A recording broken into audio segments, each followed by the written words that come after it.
Welcome to your Phil Steele Plus tour with selections. Last week, quick recap, we went 1-1 in our selections. If you go to the FBS and take a look at the Ohio State game, we had over 75 or 75 and a half. And I tell you what, Todd doesn't have the halftime up there right now, but at the half, that thing looked like it was going to go flying over the total. Ended up with just 76 points, barely got there, but a winner. And then you look at the Rams, and we give out the Rams in Seattle to go under the total. That thing was 6-3 with about 6 minutes to go in the first half. Looked pretty safe. And then they scored 21 points in the last 6 minutes of the first half, including an interception, turned for a touchdown. That thing went over. So 1-1 on the week. I'll have a free selection for you in just a minute. Now, there are two purposes for the Phil Steele Plus Tour. One is to give you a free selection or two. And the free selection's doing quite well as of late, even with last week's 1-1, still on a nice record. And then the other thing is to show you how to use Phil Steele Plus to its fullest. And give you an idea, we'll take a look at the FBS info here. Go to the team pages for the FBS info. And on those team pages, let's take a look at the national champion, Alabama, and see what all is available on the Alabama team page. You get the individual player stats game by game. Now, Todd doesn't have the championship game in there yet for the individual stats, but he'll have them up there. Another thing he's going to do is, you see how these titles are so long right here, where it says Florida SEC Championship? He's going to tighten those up, and that way all the columns are about the same size. So it's not going to have that big lengthy thing up here. And so it'll be nice and neat. You'll see how they did all year. You'll see Najee Harris all season long, what he did. Mac Jones, of course, Devontae Smith, the Heisman Trophy winner. And you can go back on Alabama and go way back. In fact, you look under 2016 individual stats. How did Calvin Ridley do in 2016? You see quite a few games under 100 yards there. O.J. Howard, you can see all the great receivers they had. If you want to look at how they did in any individual games, Amari Cooper, there's his big season, 1,727 yards. That's what he did against every opponent. That's available on every team for everybody. It goes all the way back. If you want individual player stats, they go all the way back to 2008. You can look up any stats on any player for any game. You also, when you're looking under Alabama, can get this right here at the top, which is your start chart. Now, the start charts will be updated very shortly. We're working right now to find the starts lost, of why the player missed the game. But it pretty much shows you who started which game and gives you an idea of offensive lines that had good continuity throughout the years. You see Alabama's offensive line started the first 7 games of the season all together. You could see that here Waddle was the starting wide receiver. Then he got injured in week 3, and then all of a sudden didn't play again until the national championship game. And once again, the start charts go all the way back as well. And they're color-coded for past years. 2017, here's the starts lost to injury or suspension or anything like that. If there was a start missed, that's what's color-coded in red. So it gives you a nice flavor, and that goes all the way back. You can look at the stats, color-coded green and red on every team. We can't color-code them in green and red in the magazine because they wouldn't come out looking as sharp. You wouldn't be able to read the numbers as well, but we can do it here on the website. And it allows you to see the few areas where Alabama had red or bad numbers. And, of course, the green areas are good. The black numbers are actually average numbers. So there was not too much average about Alabama. There was very little that was below average, and most of it was above average, as you see by the green. You can also get the last 40-plus years results, and this really takes you back to 1976. Basically, it's going to be 45 years results once we get the 2020 plugged in here. 45-year spread history. And you go back and look at 2004, you get the halftimes. We started logging halftimes back in 2004, 17 years ago. So you'll get the halftimes on those games. And the over-unders, if you're new or young and weren't around handicapping back in the late 90s, they didn't have totals in the late 90s. They had them on like maybe TV games in 1999. When they started putting totals on every game, we charted them on every game starting in 2003. So you've actually got totals for the last 18 years at your fingertips, along with over and unders. That's on every team. I'm talking about Alabama right now, but we could go talk about let's take one of the weaker teams in college football. Let's look at Duke. And Duke, you could go back, and there it is, the last 40 years, all the way back to 1976. You could see what happened. You could look here at the half times, the over-unders. And it also gives you this. You could tell who the coach was. Steve Spurrier, the coach at Duke in 88 and 89. Can you believe that? Barry Wilson, Fred Goldsmith, Carl Franks. Went through a lot of lean years. David Cutcliffe got it turned around here. 10-4, 9-4, 8-5, 7-6, 8-5. Has had a couple of tough years. He's taking himself out of the offensive coordinator's role right now. But that's available on every team. All 130 teams get you all the way back, as mentioned, all the way to 1976. You also get the last 20 years leaders. We'll have these updated for 20 pretty soon, but it tells you, let's go back to Alabama for a second and take a look at who their team leaders have been each and every year. Alabama, of course, is in the SEC, so let's go find that. There they are. And we look at the leaders for Alabama. You can see Tua's in here, Jalen Hurts, Jake Coker, Blake Sims, all the way back, who the passing leaders have been, what their stats were, what their rate was, who the rushing leaders have been, who the receiving leaders have been. They've had some pretty good receivers, Devontae Smith, Jerry Jeudy, Calvin Ridley. That's all available. And then this is going to really get added for Alabama, the draft history. The 2021 draft will have, I believe, even more players selected. But this actually takes you all the way back to the very first draft back in, I think it was 30, if it was 36, Alabama had 3 players selected. You've got every draft pick ever for that team, what round, what number pick, and what player they were selected. That's available on every team for the colleges, and hopefully you get full use out of that. And then remember, the FCS is going to start playing spring ball. And if you don't know anything about these FCS teams, you could become an instant expert. Let's take, for example, let's go look at a team like Penn. Penn's been playing Ivy League football for a while. You get individual player stats on them for last year. You could get individual player stats on Penn for 2018, all right there. You can go back and get the numbers color-coded green and red. You can see exactly how they did since 2010. It allows you at a glance to see how good the team was. There you could tell they were 5-5. The green means they won the game. The red means they lost the game. 4-6. Here they had a bad year. Then they turned it into a good year. Another good year for Penn. And then they had a decent year and a decent year last year. It gives you the same thing, the average game grade we started installing in 2018, 2019, and 2020. I'll have it as well for each of those teams. So that just isn't for Ivy League teams. Of course, North Dakota State is the dominant team there. And as you'll see, they've got a lot of green, a lot of wins. Undefeated, won the national title, lost the national title. James Madison, how about that? Win the national title here, win the national title here. A lot of great things going on for North Dakota State. So all that's covered on each and every FCS team if you're going to follow along this spring. And we will talk about the NFL in just one moment. Now, a lot of weeks I forget to give you guys a special or a discount, and I want to make sure that we don't forget this year. One thing I do want to point out, and one of the main things when I'm like right now, for example, we're spending this next 6 months working on the College Football Preview magazine for this year.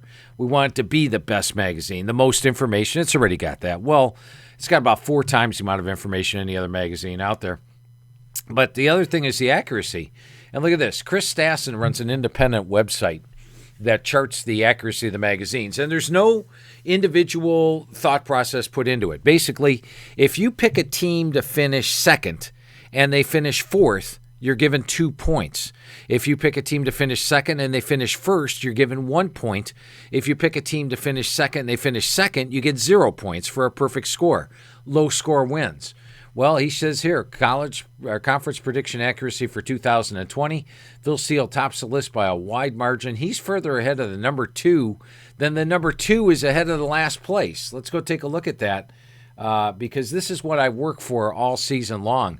This year, he had to do an adjusted score because some magazines or internet folks put the ACC into one division. Some put it into single divisions. These got a higher score, so there's like a penalty that was awarded onto my score for the fact that we had the lower scores here and the higher scores here. But even when the penalty is added in, still number 1, 160 points. Sporting News was second with 181. That's 21 points behind. And 15 points behind them, collegefootballpoll.com, last place. So there you see a bigger gap here between 1 and 2 than between 2 and the last. Is basically Phil Steele and the rest. Most accurate magazine. It's what I fight for every year. It's what I want to be every year. I worry about it every week.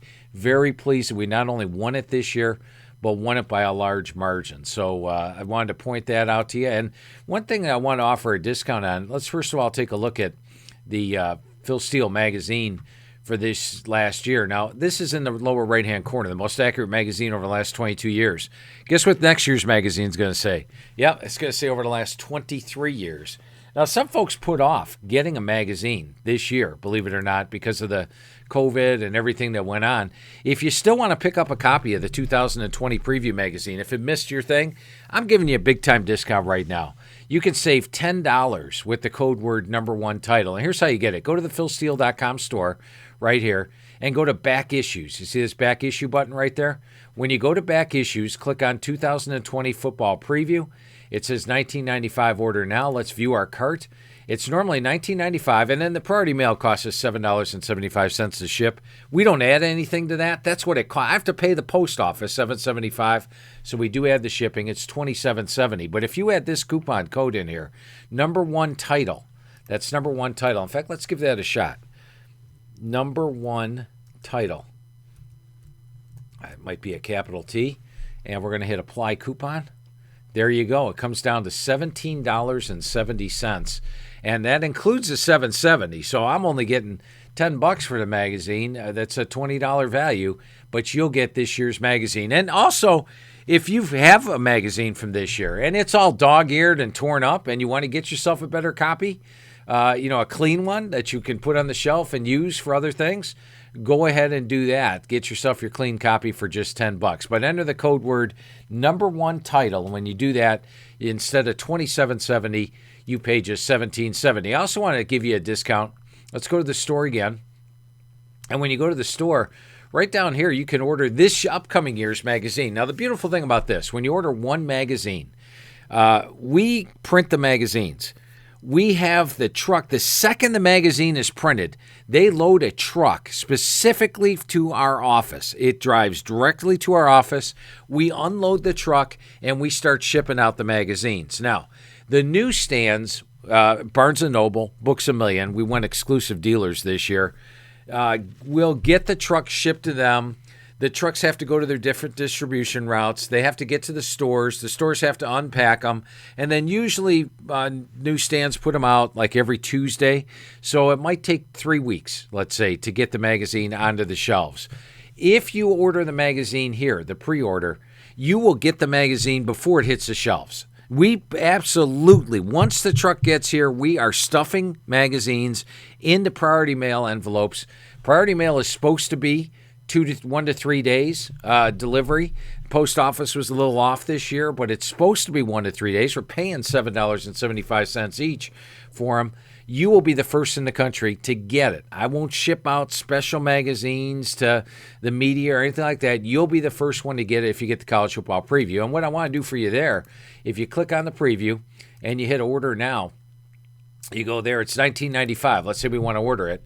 I ordered it twice, I believe. There it is. We're going to give you a coupon code on that. Your coupon code is going to be SINGLE21. So let's go SINGLE21, see if that works. Apply the coupon. There you go. It's just $24.70. So the magazine price $19.95 next year again. It's only $24.70, and I have to pay $7.75 to ship it. So you're getting a pretty good deal there. $3 off on the shipping for the college football preview with that code. The code word, once again, is SINGLE21. Then your best bet, and a lot of you guys do this already, I know that, is get the double deal. And the double deal is this. When you come over here to the double deal of the magazine, you get 2 magazines, $19.95 and $19.95, but you only pay the shipping once because we can actually tuck the 2 magazines into one envelope.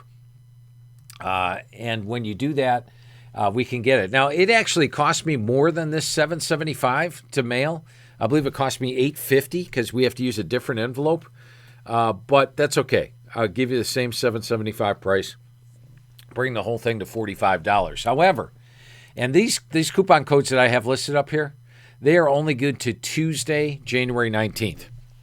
I know a lot of guys are going to buy the magazine. Doesn't matter if they get the coupon code or not.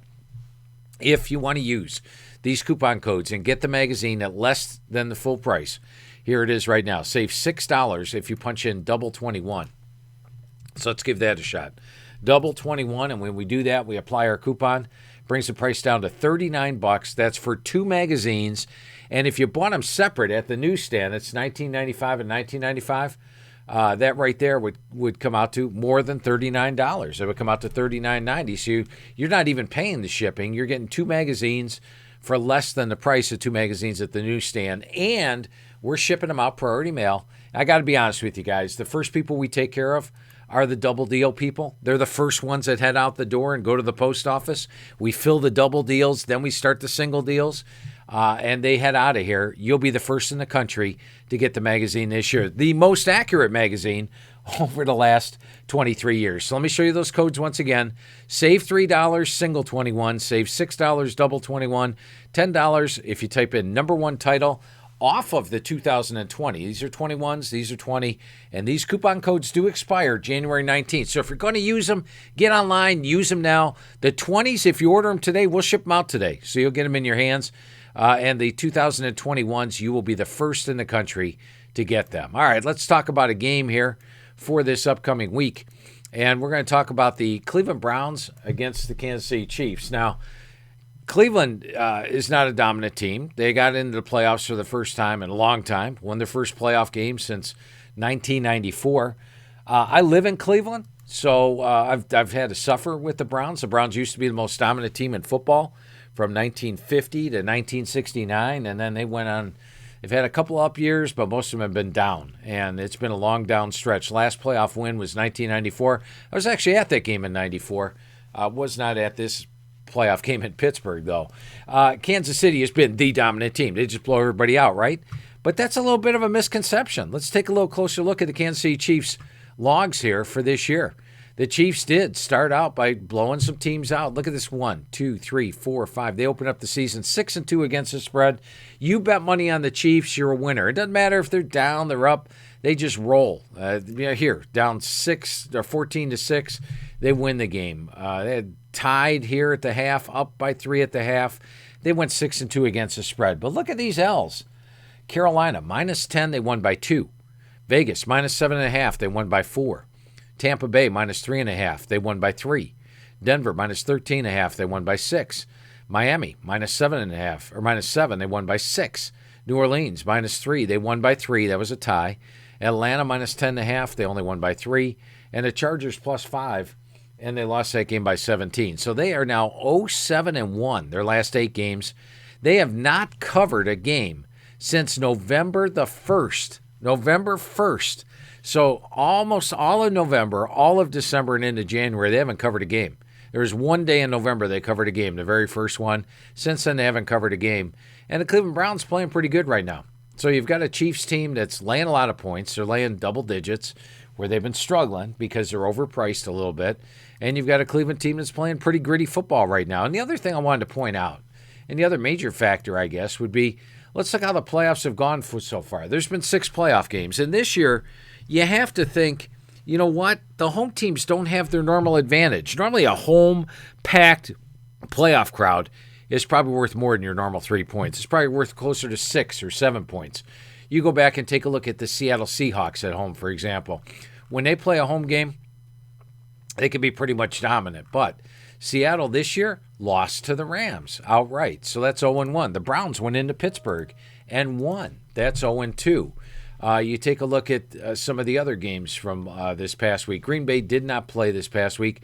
Chicago went into New Orleans and lost. It was the only home team that won straight up and covered last week. One home team won straight up and covered last week. Tampa Bay went into Washington. Now, they didn't cover the game because they were laying 8.5, but they still won the game on the road by 8, so that's pretty impressive. The Colts, of course, went into Buffalo and got the cover. They only lost that game by 3 points. Tennessee was at home against Baltimore, but they lost straight up and against the spread. So the home teams last week were 2-4 against the spread, and I believe it was 1-5 straight up last week. So they are 2-4, 2-4 straight up and against the spread. So visitors doing well. Arrowhead Stadium is not going to be your typical Arrowhead Stadium, and Kansas City hasn't covered a game in a long time. So if you're looking for a play this week, your free play for the Phil Steele Plus Tour, we're going to take a look at the Cleveland Browns, +10 over Kansas City. I should be back with you next week with another free selection. Don't forget to take advantage of those discounts I threw up for you on the magazine. They're only good till Tuesday. Only good till Tuesday. Make sure you get in on them. And thank you for taking the Phil Steele Plus tour with me today.